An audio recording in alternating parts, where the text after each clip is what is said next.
Ey, акмак, эмне каңкылдайсың, эмне тишиңди көргүзөсүң мага? Ордуңду билсең, ит. Сен мени ачуума тиятасың. Мен сага көргүзөм көрүлүктү, билесиңби?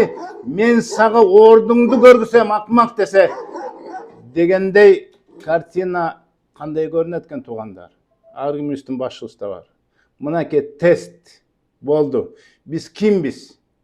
Акмак, ит, говно, мындай экен деп айткан адамдарга ушинтсек, биз өзүбүз ошонун деңгээлине, плинтуска түшүп калбадыкпы? Бул жерде ит болуп калбадыкпы? Туугандар, мына ушудан билебиз биз адам ким экенбиз.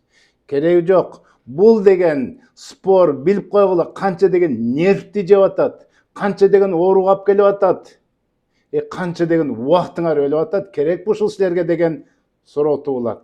Андыктан келгиле, итке теңелбей ит болбойлу. Өзүбүздүн ордубузду билейли. Караван идет, сарай стоит, собака стоит, караван идет болуп туруп эле басып кетели. Эгерде биз ийгиликтүү болуп, акылдуу болсок, албетте. Андыктан оорубагыла. Бул стресске алып келет. Ассаламу алейкум.